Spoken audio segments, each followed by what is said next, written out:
성도 여러분, 온 세상이 시작이 있고 끝이 있습니다. 자, 그러면 이 온 세상이 어떻게 시작되었습니까? 하나님의 창조에 의해서 세상이 시작됩니다. 자, 그러면 온 우주와 세상이 어떻게 끝을 맺습니까? 예, 하나님께서 예수님을 다시 이 세상에 보내신 예수님의 재림을 통하여 온 세상이 정말 끝을 맞이하게 됩니다. 따라서 하나님의 창조하심과 하나님의 그 종말을 초래하심으로 하나님은 하나님이 온 세상의 주인 되심을 증거합니다. 무슨 뜻인지 아시겠죠? 하나님이 시작하시고 창조로 말입니다. 그리고 하나님께서 예수님을 다시 보내심으로 종말을 하나님께서 결정하심으로 하나님의 주인 되심이 증거됩니다. 물론 진화론자들, 하나님이 없다를 믿는 자들은 모든 것이 스스로 생겼기 때문에 시작도 자연 발생입니다. 우주와 그리고 모든 생물이 그냥 스스로 발생하였고, 그리고 종말은 어떻게 종말이 오게 된다고요? 그냥 외부적인 원인들이 이 우주의 종말을 가져올 것이다 라고 말합니다. 그것이 뭐 재해든 행성의 충돌이든 간에 말입니다. 그러나 성경의 증거는 다릅니다. 하나님이 창조하심으로 모든 세계가 시작되었고 예수님이 다시 재림하심으로 이 모든 세계의 종말이 온다는 것입니다. 따라서 우리는 반드시 기억해야 됩니다. 어떻게 이 세상 우주가 시작되었고 그리고 끝을 맞이하겠는가 라고 하는 건 말입니다. 어떻게 우주가 시작되고 끝을 맞이합니까? 하나님 그분의 주관하에서 말입니다. 그 결과 하나님께서 주인 되심을 증거합니다. 하나님께서 시작과 끝을 결정하심으로 말입니다. 자, 그것을 성경은 하나님을 소개할 때 나는 알파와 오메가다 라고 소개하십니다. 즉 처음과 끝이라는 것입니다. 그래서요, 처음과 끝을 결정하는, 처음과 끝의 경영자가 되심을 바로 드러내시는 것입니다. 자, 그렇다면 이제 하나님께서 창조를 시작하시고 그리고 하나님께서 예수님을 보내심으로 이제 종말을 가져오는 이 시작과 끝 사이 이 중간을 무엇이라고 부르냐 이 말이에요. 하나님이 시작하십니다. 창조로 하나님이 종말을 가져오십니다. 예수님을 다시 보내심으로 말입니다. 그럼 이 중간은 무엇이겠습니까? 예, 이 중간이 지금 우리가 서 있는 시간과 공간인 역사입니다. 자, 그래서 이 역사가 무엇인가? 창조로서 시작된 것과 이제 예수님이 다시 오심으로 이 종말, 이 중간 사이를 역사라고 부르는데 바로 이 역사를 우리는 히스토리, His story, 그분의 이야기라고 합니다. 한마디로 하나님의 드라마, 이게 바로 창조와 종말 사이 이 역사의 내용인 것입니다. 따라서 이제 시작과 끝의 결정자, 바로 주인 되신 그 하나님이 하나님의 이야기를 이 시작과 종말 사이에 펼쳐가시는 것, 그게 바로 역사, His story, 바로 그분의 이야기, 하나님의 드라마, 바로 역사인 것입니다. 자, 그래서 하나님의 이와 같은 선언이 역사 위에 등장하는 것입니다. 역사를 향하여 하나님이 이렇게 선언하신다는 거예요. 왜요? 하나님께서 역사의 주관자, 경영자가 되시기 때문에 말입니다. 이사야 46장 10절에서 11절의 말씀입니다. 처음부터 내가 장차 일어날 일을 예고하였고 내가 이미 오래전에 아직 이루지 않은 것들을 미리 알렸다. 나의 뜻이 반드시 성취될 것이며 내가 하고자 하는 것은 내가 반드시 이룬다 라고 말입니다. 자, 이런 뜻이죠. I make known the end from the beginning. 자, 시작부터 마지막 the end, 이 종말을 하나님이 알게 하셨다는 것입니다. 어떻게 이 일이 가능해요? 맞추면 좋고 뭐 틀려도 뭐 그냥 말고, 이게 아니라 하나님 그분이 처음도 시작하시지만 마지막도 결정하시고 마지막 그 일도 하나님께서 이루시기 때문에 처음부터 내가 이와 이와 같은 일을 마지막에 행한다 라고 하는 것이 가능하다는 것입니다.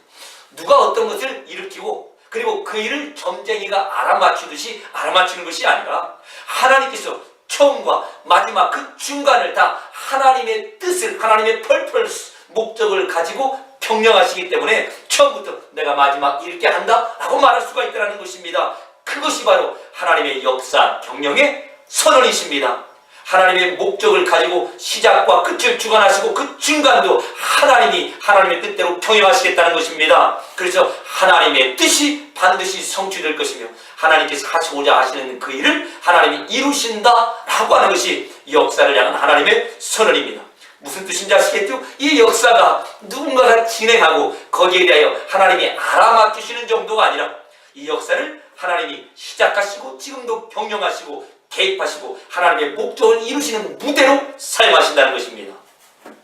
따라서요, 지금 이 시간과 공간이라고 하는 이 역사 가운데 일어나는 모든 사건들, 이 역사라고 하는 것은 우연의 산물이 아닙니다. 우연이 아니라는 거예요. 그래서 우연이라는 것은 어떤 사건과 어떤 일도 하나님과 상관없이 발생될 수 있는 것, 이걸 우연이라고 합니다. 즉 하나님의 통제 밖에서 하나님 모르게 발생하는 일은 하나도 없다, 이런 의미에서 역사는 우연의 산물, 우연의 결과가 아니다라는 것입니다. 다시요, 역사는 우연이 아닙니다. By accident, 우연이 아니더라 이 말이에요. 무슨 뜻입니까? 어떠한 사건과 어떠한 일도 하나님과 상관없이 발생될 수 없다는 것입니다. 하나님의 통제 밖에서 하나님 모르게 일어난 일은 하나도 없다는 거예요. 그런 의미로 우연이 아니라는 것입니다. 그 결과 하나님을 당황케 하거나 하나님을 놀라게 할 만한 그런 일들은 없다는 것입니다. 그저 우연이 아니라는 거예요. 오직 하나님의 목적, 하나님의 계획이 이루어지는 겁니다. 그것을 이사야 46장 10절 11절에서 하나님께서 처음부터 마지막을 알리고, 왜요? 하나님 그분이 그렇게 하실 것이니까 하나님의 뜻과 하나님이 원하시는 것이 일어날 수밖에 없다라고 이렇게 선언하시는 것입니다. 비록 어떠한 일들은 우리를 당황케 할 것입니다. 이런 일들이 왜 벌어졌을까? 도저히 우리로서는 감당이 되지 않습니다. 논리적으로나 감정적으로 수용할 수 없는 그런 일들이 역사적으로 벌어져 왔고 지금도 벌어지고 앞으로도 벌어질 것입니다. 그럼에도 불구하고 그 모든 것이 하나님을 놀라게 할 수 있도록 하나님의 통제 밖에서 하나님 모르게 발생하는 일은 하나도 없다는 것입니다. 그래서요, 영어적으로는 이렇게 표현하죠. God is in control. 하나님께서 모든 것을 통제한다는 것입니다. 하나님 안에서 모든 것이 일어난다는 것입니다. 어떤 것도 하나님 눈 밖에서 일어나는 일은 없다는 것입니다. 예를 들어 우리 역사에 수많은 제국들이 있습니다. 그런 제국들도 하나님 안에서 하나님께서 세우시기도 하시고 폐하시기도 하십니다. 나라도 마찬가지입니다. 그게 아시리아든 바벨론이건 애굽이건 로마건 지금에 있던 그런 모든 나라들도 말입니다. 그리스, 이 모든 나라들, 제국들을 포함해서 말입니다. 왕들도 마찬가지입니다. 그 왕들을 세우시는 분이 누구십니까? 하나님이요. 그 왕들을 피하시는 분도 하나님이라는 것입니다. 하나님 밖에서 그 왕들이 일어서고 왕들이 사라지는 것은 하나도 없다는 겁니다. 느부갓네살 왕이든 알렉산더든 네로 왕이든 진시 왕이든 지금의 통치자들 그 모두가 하나님의 통제 안에서 in God's control에서 일어나기도 하고 폐해지기도 한다는 것입니다. 따라서 역사는 갑작스러운 우연의 산물이나 결과물이 아니다 라고 이렇게 우리가 주장하고 선언하는 것입니다. 하나님이 하나님의 계획과 목적을 하나님의 방법을 통하여 이루시고 성취하시는 그분의 이야기, His 스토리 가운데 등장하기도 하고 사라지기도 하는 그런 한 챕터의 연속인 것입니다. 따라서 우리는 확인합니다. 우리가 다 이해하지 못하는 그런 일들이 우리 가운데 일어납니다. 왜 하나님이 이렇게 하셨을까? 왜 그때 그 사건이 나에게 일어나고 이 역사 가운데 일어났을까? 그 엄청난 사람이 죽었고 말로 표현할 수 없는 그런 아픔이 일어날 수도 있습니다. 어떨 때는 그 악인에게 형통함이 있고 그리고 선한 의인에게 정말 참으로 악한 일이 벌어집니다. 그러나 이 모든 것이 분명하게는 역사를 이루고 있는 한 챕터 한 페이지며 그리고 이것들이 우연하게 하나님 밖에서 하나님을 당황케 하는 일로서 일어나지 않는다는 것입니다. 자, 이제 우리는 중요한 질문을 합니다. 이와 같이 역사, 그분 이야기 하나님이 펼쳐가십니다. 그렇다면 그분 이야기, 이 역사의 핵심, 그분 이야기, 그분의 드라마의 주제가 무엇이냐 이 말이에요. 우리가 이것을 알아야 될 필요가 있습니다. 하나님께서 역사를 경영하시는데 그 하나님이 이 역사의 주인이신데 이 하나님 역사의 핵심이 무엇이, 하나님 드라마인 역사의 이 주제가 무엇이냐 이 말이죠. 예, 성경을 통해 하나님 이렇게 말씀하십니다. 하나님이 자기 백성을 찾으시고 인도하시는 것, 이게 하나님 이야기의 중심이라는 것입니다. 하나님께서 펼쳐가시는 이 역사라고 하는 이 드라마의 주제가 하나님이 자기 백성을 찾으시고 자기 백성을 인도하는 것, 그걸 한마디로 구원이라고 하는데 하나님의 백성을 구원하시는 것, 그래서 그 백성을 찾으시고 인도해 가시는 것, 그게 바로 하나님 그분의 이야기, 히스토리의 핵심이요 주제라는 것입니다. 따라서 이 역사는 사람들이 말하기는, 세상에서 말하기는 인간들의 발자취라고 합니다. 사람들이 밟고 온 인간의 이야기, 그게 바로 이 역사라고 말합니다. 그러나 성경은 하나님은 그렇게 말씀하지 않습니다. 하나님의 이야기, 하나님께서 그분의 백성을 찾으시고 인도하시는 하나님의 구원의 역사, 그래서 역사를 사람들이 말하는 인간의 발자취를 성경에서는 하나님의 구속의 역사, 하나님의 구속사라고 말합니다. 하나님이 자기 백성을 찾으시고 인도하시는 하나님의 구원사, 구속사 말입니다. 따라서 하나님은 역사의 모든 사건을 통하여 무엇을 하시겠습니까? 하나님의 백성을 찾으시고 인도하십니다. 우리는 이것을 다 이해할 수가 없어요. 1차 대전, 2차 대전을 통하여서 하나님의 백성을 찾으시고 인도하셨다고요? 예. 수많은 사건과 사고들, 그리고 계속되는 그런 일과 사건들을 통하여서 하나님께서 하시는 일이 있는데 하나님의 백성을 찾으시고 인도해내신다는 겁니다. 우리는 다 이걸 이해할 수가 없어요. 그러나 그게 하나님의 주제, 역사를 운행하시는 핵심이라는 것입니다. 하나님이 우리를 찾으셨기에 그래서 이만큼이라도 우리가 하나님 앞에 나와 겨자씨만큼이라도 하나님을 믿고 그리고 예수님을 고백하게 되었다는 것입니다. 왜요? 우리를 찾으시고 인도하시는 것, 이게 바로 하나님의 역사, 하나님의 드라마의 주제이기 때문에 그렇습니다. 그래서 요한복음 6장 44절입니다. 나를 보내신 아버지께서 너희를 나에게 이끌지 아니하면 아무도 내게 올 수 없다 하고 하는 예수님의 선언이 나옵니다. 우리가 어떻게 예수님을 알고 믿는 이 자리까지 오게 되었습니까? 하나님께서 우리를 찾으시고 우리를 예수님께 인도하시고 지금까지 붙들고 가시는 결과 이나마 우리가 예수님을 알고 예수께 나왔다는 것입니다. 이게 바로 역사, 하나님의 이야기, 그분의 이야기, His 스토리의 핵심이라는 것입니다. 그리고 지금도 그 하나님이 하나님의 백성을 찾으시고 찾은 그 하나님의 백성을 인도해 내십니다. 이것이 바로 우리가 역사라고 부르는 그분의 이야기의 핵심 내용이고 주제라는 것이죠. 따라서 여러분 꼭 기억할 내용이 있습니다. 위대한 인간의 제국, 바로 그들이 역사의 핵심이 아닙니다. 위대한 인간의 왕, 위대한 인물이 핵심이 아니라는 것입니다. 하나님이 자기 백성을 찾으시고 하나님께서 자기 백성을 인도하시는 것이 바로 이 역사의 주제, 히스 스토리, 그분 이야기의 핵심 주제라는 것입니다. 바로 하나님의 백성된 우리가 그 결과 이 역사의 핵심이요 주제라는 것입니다. 왜요? 우리를 찾으시고 우리를 인도하는 것이 그분의 이야기이기 때문에 그렇습니다. 하나님은 그래서 이 역사의 사건, 그 제국들, 왕들을 일어시키시고 패하시는 걸 통하여서 하나님의 백성된 우리들을 찾고 또 찾고 인도해 가시는 것입니다. 자, 이제 그렇다면 그분 이야기인 역사의 핵심 주제가 하나님께서 하나님의 백성인 우리를 찾으시고 인도하신다면 이제 한 가지 반드시 확인할 내용이 있습니다. 왜냐하면 우리가 하나님의 백성이고 하나님께서 하나님의 백성된 우리를 찾으시고 지금도 인도하시기 때문에 그렇습니다. 그렇다면 하나님께서 하나님의 백성을 찾으시고 이제 인도하시는 원리가 무엇이냐 이 말이에요. 참으로 중요한 질문입니다. 어떻게 우리 인생을 인도하시냐 이 말입니다. 하나님께서 역사를 경영하실 때 그 핵심이 우리를 찾으시고 인도하심인데 그러면 어떤 원리를 가지고 우리를 인도하시냐 이것이죠. 저 어떤 분은 이렇게 생각할 수 있습니다. 하나님의 백성의 건강 주심으로 하나님의 백성을 인도하신다. 그렇다면 아픈 자는 하나님의 인도하심을 받지 못하는 증거입니까? 하나님께서 돈을 주심으로 하나님의 백성을 인도하십니다. 그렇다면 가난한 자들은 하나님의 인도하심을 받지 못한다는 증거입니까? 하나님께서 하나님의 백성에 성공을 주심으로 인도하신다면 세상 기준으로 실패한 사람은 하나님의 인도하심을 받지 못한다는 증거입니까? 하나님께서 하나님 백성을 인도하시는 원리가 자녀들을 자랑할 만한 자리로 만들어가면서 인도하신다면 속썩이는 자녀를 둔 부모들은 하나님의 인도하심에서 배제되었는가? 바로 이 질문 말입니다. 하나님께서 어떻게 하나님의 백성을 인도하시는가? 하나님의 백성을 인도하시는 인도의 원리가 무엇인가? 라고 하는 이 질문은 그래 참으로 중요합니다. 그에 대한 답이 무엇입니까? 성경의 모든 말씀이 답이지만 이제 앞으로 몇 주간에서는 특별히 로마서 8장 28절을 이 질문의 답으로 두고 우리가 이제 하나님의 백성 인도하심을 확인할 것입니다. 어떻게 하나님께서 하나님의 백성을 찾으시고 인도해 가시는가? 예, 로마서 8장 28절에 이 말씀을 대원리 삼아 이 약속을, 이 말씀을 약속 삼아 하나님의 백성을 인도해 나가신다는 것입니다. 우리가 잘 아는 말씀이죠. 로마서 8장 28절입니다. 하나님을 사랑하는 사람들, 곧 하나님의 뜻대로 부르심을 받은 사람들에게는 모든 일이 합력하여 선을 이룬다 라고 하는 바로 이 말씀이 하나님께서 하나님의 백성을 인도하시는 대원리, 이 원리를 넘어서 우리 하나님의 백성을 인도하지 않겠다는 겁니다. 이 원리 가운데서 하나님의 백성을 인도하시겠다는 겁니다. 어떤 원리요? 모든 일이 서로 합력하여 선을 이루게 하는 것, 바로 이 원리 말입니다. 그래서 영어로는 God makes all things work together for our good. 하나님께서 모든 일을 합력하여서 우리의 선이 되게끔 만들어내시겠다는 겁니다.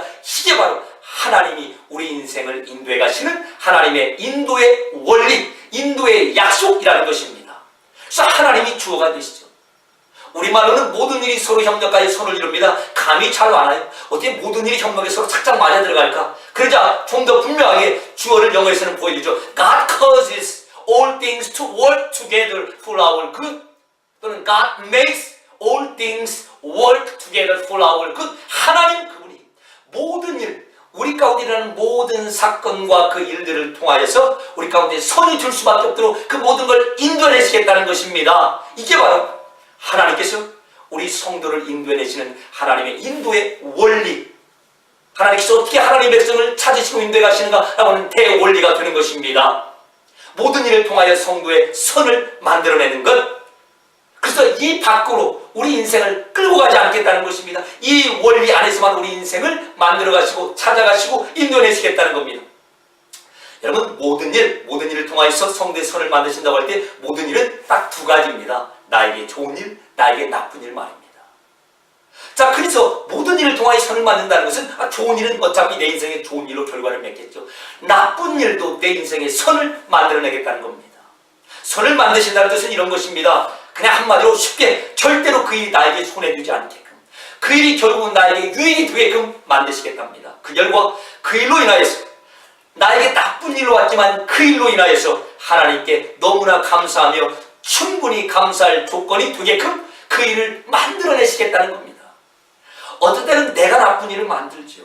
내가 바보스러워서. 어떤 때는 다른 사람이 악한 의도를 가지고 나에게 나쁜 일을 만듭니다. 그래서 우리 가운데 나쁜 일이 벌어지게 되는 것이죠. 그런데 하나님께서 우리 인생을 인도해 가시는 하나님의 그 경영, 인도의 원리가 무엇인가? 그런 나쁜 일을 포함하여 모든 일을 가지고 나에게 선을 만들어내십니다. 절대로 손해되거나 그 일로 인하여서 내 인생이 망쳐지지 않게 합니다. 오히려 그 일로 인하여 하나님께 너무나 감사를 드리고 충분히 감사할 조건이 되게끔 우리 인생을 그 사건들을 통하여 인도해내시겠답니다.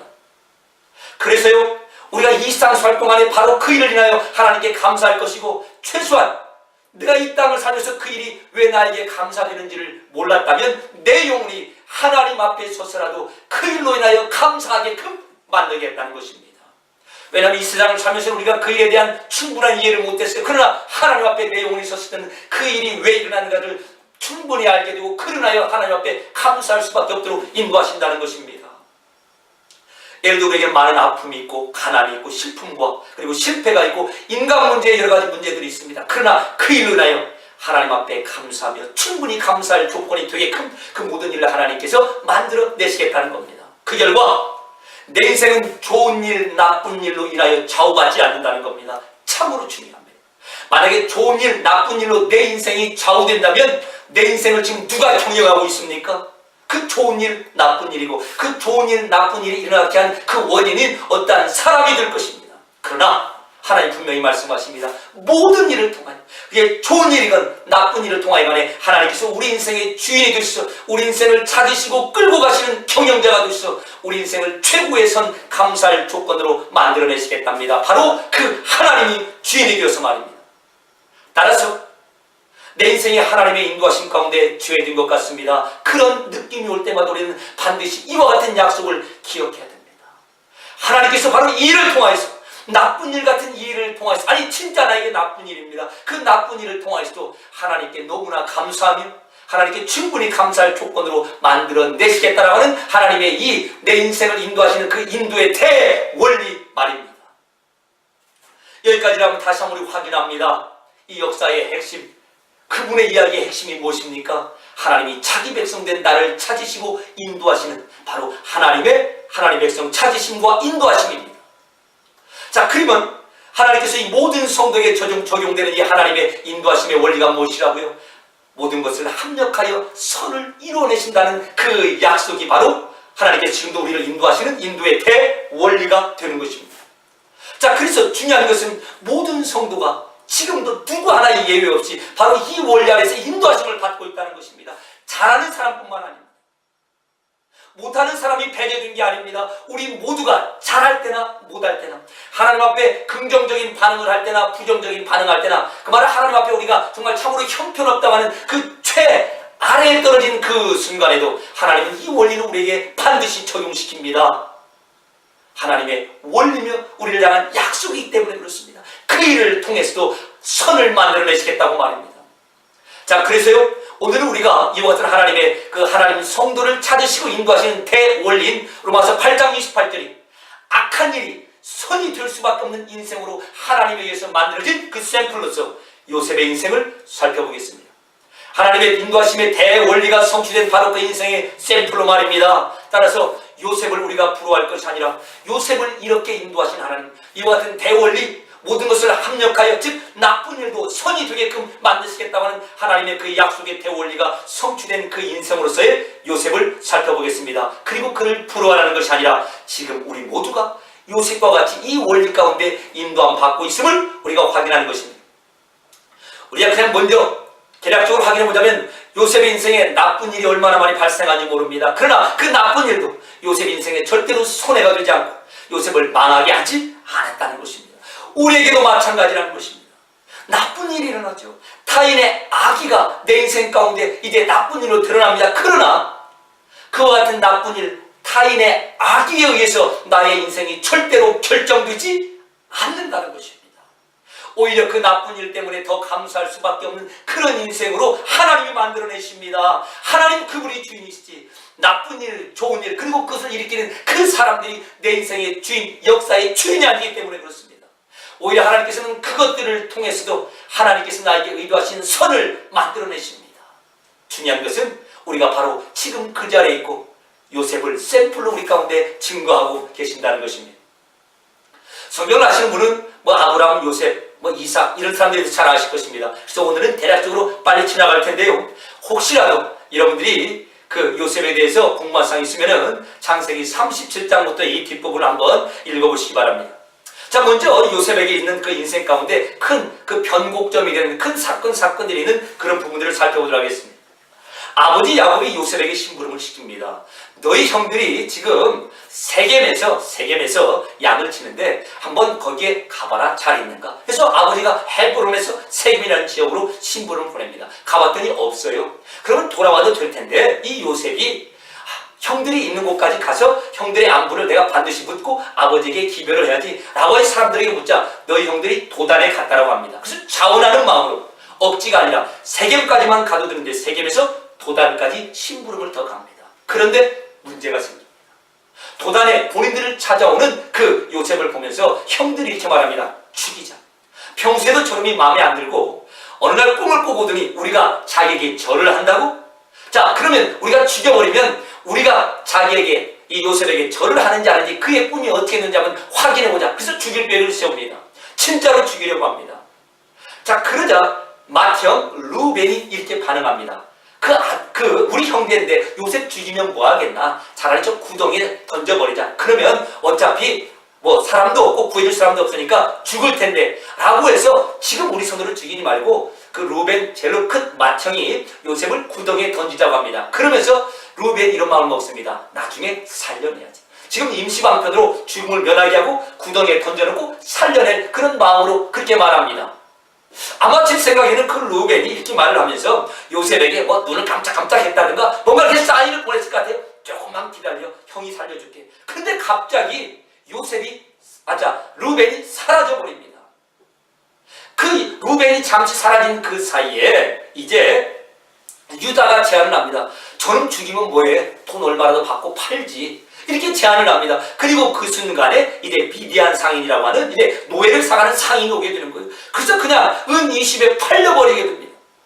그리고 어디를 갔다 왔는지 형 루벤이 그제서 오고 가슴을 치고 통곡하는 겁니다. 난 이제 어떻게 우리 동생이 없어졌는데 어떻게 그리고 울고불고 합니다. 자, 이제 요셉이 이제 팔려가게 되는 것이죠. 이제 노예가 되어 이제 애굽 땅으로 팔려가게 됩니다. 아마 저와 여러분이 요셉이라면 어떤 생각이 들었을까요? 내가 못하러 세겜까지만 가지. 아버지 심부름 세겜까지만 가도 되는데 거기서 도단까지 갔을까? 아버지가 거기까지 갔다 오라고 하지 않는데 내가 자원해서 간 것인데 그게 얼마나 후회가 되었을까요? 나가서 루벤 형이 그때 있지. 어디 갔어요? 화장실 갔어요? 루벤 형이 없는 그 잠깐 순간에 팔려버린 것입니다. 그래서 이제 애굽 땅에 이 보디발이라고 하는 경호대장 집에 이제 그 바로 왕의 그 경호대장 그 집에 팔려가게 됩니다. 그래서 이제 가정총무가 되죠. 노예치고는 상당한 자리까지 오르게 됩니다. 자, 그래서 보디발이 이렇게 말합니다. 나 먹는 것 빼고는 네가 다 알아서 해. 이 정도까지 맡겨버립니다. 좀 피었죠? 살림이 나아지는가 싶죠? 자, 그런데 어떤 일이 벌어집니까? 우리가 잘 아는 대로 보디발 장군의 아내가 유혹합니다. 한 번만 같이 잠을 자자는 것입니다. 한두 번이 아닙니다. 달달 볶을 정도입니다. 자, 이때마다 요셉이 이렇게 대답하죠. 내가 어떻게 하나님께 득죄하리요? 당신 남편이 나에게 모든 걸 맡겼는데 내가 어떻게 당신 남편을 배신하고 더 나아가 하나님 앞에서 내가 어떻게 죄를 범하리요? 라고 해서 그 자리를 피하고 결국은 그 여인의 무고죄에 몰려서 감옥에까지 가게 됩니다. 여러분, 감옥에 앉아서 얼마나 후회를 했겠습니까? 내가 그때 왜 세겜에서 도단까지 심부름을 갔지? 그냥 돌아오지. 루벤 형은 왜 갑자기 사라진 거야? 그리고요, 그 여자가 말할 때 그냥 눈 한번 딱 감고 그 말 들어줬으면. 자, 그렇게 감옥 생활을 하는 것입니다. 자, 그런데 이제 요셉이 들어갔던 감옥이 잡범들이 모여있는 소매치기나 이런 잡범들이 모여있는 그런 감옥이 아니라 왕의 신하로서 죄를 지은 자들이 갇혀있는 그래도 상당히 그런 감옥에 갇히게 됩니다. 근데 그곳에서도 하나님께서 요셉과 함께해서 요셉이 하는 일이 잘 돼요. 자, 그러자 감옥의 그 간수장이 이렇게 말합니다. 너 방장을 시키는 겁니다. 그러니까 아주 잘 되는 거예요. 자, 그러던 방장 생활을 잘하고 있던 어느 날 이제 그 요셉이 보니까 두 사람이 아주 시무룩합니다. 한 사람은 그 바로왕의 술을 담당하고 한 사람은 빵을 담당하는데 그들이 꿈을 꾸었다는 거예요. 자, 그러자 요셉이 두 사람의 꿈을 해몽해 줍니다. 그래서요, 빵 맡은 관원은 3일 후에 죽고 술 맡은 관원은 3일 후에 복직됩니다. 이걸 해명합니다. 자, 그리고 이렇게 부탁합니다. 3일 후에 당신이 반드시 나갈 것입니다. 그때 나 좀 빼주세요. 왜요? 술 맡은 관원이라는 것은 왕의 가장 최측근으로 왕의 먹는 음식을 먼저 이렇게 먹어보는 그 독이 있는가를 살피는 그런 측근입니다. 그 당시에 왕들이 무엇하겠어요? 먹고 마시는 것만 하죠. 자, 그래서 이제 왕이 기분이 좀 거나하게 좋았을 때 이 술 맡은 관원이 저기 요셉이라는 이스라엘 그 사람이 있는데 좀 빼줘야겠어요. 그러면 해결되더라 이 말이에요. 그런데 그 사람이 나가서 2년 동안 그냥 잊어버립니다. 환장할 노릇이 벌어진 것입니다. 자, 그래서 2년간은 그냥 감옥에서 그러고 지내는 거예요. 2년간이 그냥 지나갔다네 이렇게 한 줄로 그 2년이 그냥 나오게 되는 것입니다. 자, 그런데 어느 날 그 왕인 바로가 꿈을 꾸죠. 소의 꿈을 꾸고 이삭의 꿈을 꿉니다. 이삭 있죠? 이삭. 곡식의 이삭 말입니다. 자, 그러자 그 꿈을 꾸고 아주 두려워하고 이게 무엇인가 궁금해하던 차에 그때에 2년 전에 그 복직이 되었던 술 맡은 관원이 이제 요셉을 추천하고 요셉이 오게 돼서 그 꿈을 해몽하죠. 요셉이 바로 왕에게 이렇게 말합니다. 하나님께서 행하실 그 일을 바로 왕에게 보이셨습니다. 여러분, 이사야 46장 10절 생각나시죠? 하나님께서 장차 이와 같은 일을 하실 텐데 그 일을 꿈을 통하여 보이셨습니다. 그게 무엇이에요? 7년 동안 풍년을 주시고 7년 동안 흉년을 주실 겁니다. 여러분, 풍년과 흉년이 누구의 손에 의해서 좌우된다는 거예요? 하나님 그분입니다. 그래서 하나님께서 미리 꿈을 통하여 내가 이렇게 하겠다는 것을 보여주셨습니다. 그래서 하나님이 주인 되심을 등장하고 그 일을 이제 요셉의 꿈 해몽을 통하여 하나님께서 드러내신 것입니다. 그러자 바로가 그 말을 듣고 어떻게 하죠? 너가 이 나라의 치리자다. 최고 자리는 너희 거다. 바로라고 하는 왕의 자리는 이름만 내 거야. 그리고 인감도장, 인장도장을 빼주죠. 자, 이 도장 가지고 네가 하고 싶은 대로 다 해. 하루아침에 감옥의 최수에서 최고의 실권자가 되는 것입니다. 여러분, 그렇죠? 자, 그리고 이제 풍년이 오고 흉년이 오면서 형들까지도 오게 되죠. 그리고 형들이 그 앞에 와서 절을 합니다. 요셉이 말했던 요셉의 꿈이 성취되는 것입니다. 어떻게 이와 같은 일이 가능합니까? 팔려갔어요. 그리고 자꾸만 꼬이는 것 같습니다. 그런데 어느 순간에 갑자기 최고의 자리, 이름만 바로가 왕이지 실세를 감당하는 그런 자리에 서게 됩니다. 어떻게 일이 가능하다고요? 하나님의 대원리가 그의 인생 가운데 먹혀 들어갔기 때문에 그렇습니다. 하나님께서 요셉의 인생을 하나님의 대원리 무엇이라고요? 모든 일, 악한 일도 합력하여 선을 만들어내겠다는 그 약속이 요셉의 인생에 어느 순간 한순간에도 예외 없이 성취되었기 때문이라는 겁니다. 자, 그런데 한 가지 주목할 점은 그 과정이 너무나 힘들었다는 것입니다. 팔려가고 억울한 일을 당하고 감방에 갇히고 그리고 총리가 되기까지가 너무나 힘이 들었다는 것입니다. 그 너무나 힘든 과정을 시편 105편은 이렇게 설명합니다. 105편 18절입니다. 그의 발은 착고에 차고 그의 몸은 쇠사슬에 매였다. 그래서 그의 몸이 쇠사슬에 매였다는 이 몸이 원래 히브리 말로는 혼입니다. 그러니까 그의 혼이 쇠사슬에 꿰어서 지금 끌려가는 그런 인생을 그 기간 동안 살았다는 것입니다. 온몸이 착고, 이 쇠사슬이죠. 쇠사슬 감옥에 있는 그 착고에 차이고, 그의 혼은 아주 쇠사슬에 끌려서 지금 끌려가는 인생이 바로 요셉의 인생이었다는 거예요. 한마디로 혼비백산한 그런 인생입니다. 이게 뭡니까? 참 인생 더럽게 풀리지 않네요. 계속 나쁜 일의 반복 같은 그런 인생입니다. 도저히 이해가 되지 않습니다. 아니 내가 왜 그때 자원해서 거기까지 심부름을 왔어? 그러면 잘 되어야 될 텐데. 팔려가고 살려주겠다는 루벤 형은 왜 그때 당시 없어지고, 충성을 다하여 섬긴 그 주인의 아내가 나를 저기 유혹하여 결국 무고죄로 갇히고, 내가 나에게서 덕을 입은 그 관원이 나가더니 소식도 없고, 이런 기간들이 정말 우리 식으로는 살얼음을 걷는 것 같고 죽음의 고비를 하루하루 넘기는 것 같습니다. 한마디로 하나님의 인도하심에서 완전히 제외된 것 같은 그런 현실, 하나님 나를 버린 것 같은 그런 인생을 살아가는 것 같아요. 하나님이 자꾸만 내 인생을 막는 것 같습니다. 하나님 정말 이런 식으로 하실 것입니까? 라고 이렇게 말대꾸를 해도 그 마땅할 만한 그런 인생을 살아간다는 것입니다. 하나님 왜 나만 막습니까? 안 도와주셔도 되니까 도대체 막지만 마세요. 방해만 하지 마세요. 바로 이런 인생이 요셉의 인생이었다는 겁니다. 요셉의 아쉬움, 후회, 감옥 안에서 얼마나 많이 쓰겠습니까? 우리가 살펴본 바대로 그때 세겜까지만 갈걸. 루벤 형이 왜 없어졌을까? 그냥 눈 딱 감고 그 여자 말 한 번만 들었어도. 왜 술 맡은 관원은 날 빼주잡고 날 잊어버렸을까? 그래서 요셉이 그 기대가 자꾸만 무너집니다. 이번에는 되겠지 라고는 기대는 무너지고 나쁜 일만 계속 반복되더라 이 말이에요. 특별히 나의 잘못도 아닌 다른 사람의 악한 의도에 의해서 말입니다. 그래서 혼이 쇠사슬에 끌려가는 것과 같은 그런 꼬이는 풀리지 않는 인생을 살아갔다. 그렇게 성경은 그의 인생을 기록합니다. 그러나 그건 요셉이 느끼는 요셉의 느낌입니다. 하나님은 그 순간에도 하나님의 계획을 성취하시고 이루어내십니다. 즉 요셉의 인생을 무대 삼아 그를 인도하시며 하나님의 이야기를 써가십니다. 하나님 그분이 주인이시라는 겁니다. 이 세상을 하나님이 먹이시기도 하시고 굶기시기도 하십니다. 흉년도 흉년도 하나님이 보내신다는 것을 요셉의 인생을 무대 삼아 하나님의 주인 되심을 드러내십니다. 즉 자기 백성인 요셉을 인도하시며 하나님은 그분의 이야기를 쓰신다는 것이죠. 근데 요셉의 인생을 어떻게 인도하셨다고요? 하나님이 요셉 인생 가운데 일어나는 모든 일, 그 악한 일조차도 요셉에게 감사할 조건이 되도록 만드시면서 요셉의 인생을 인도하셨다는 것입니다. 즉 나쁜 일, 남의 악한 의도로서 그 행해진 그 나쁜 일로 결코 요셉이 손해보거나 망하거나 애통으로 끝나지 아니함으로 그 인생을 인도했다는 겁니다. 이게 중요합니다. 누군가가 악의로 정말 나쁜 일, 악한 일이 발생하였습니다. 그러나 그 일로 인하여 손해보거나 망하거나 애통함으로 끝날 인생으로 요셉 인생을 그렇게 인도하지 아니하셨다는 것입니다. 그래서 요셉의 최후의 반응을 보십시오. 형들이 죽도록 미워했을 요셉의 최후의 그들을 향한 고백입니다. 창세기 50장 20절 이하의 고백입니다. 형들은 나를 해하려고 나에게 악을 행하려고 그렇게 하였으나 하나님은 그것을 선으로 바꾸사 오늘과 같이 많은 백성의 생명을 구원하게 하셨습니다. 진짜 형들은 요셉을 죽이려고 악한 의도로 악한 일을 진짜로 행했습니다.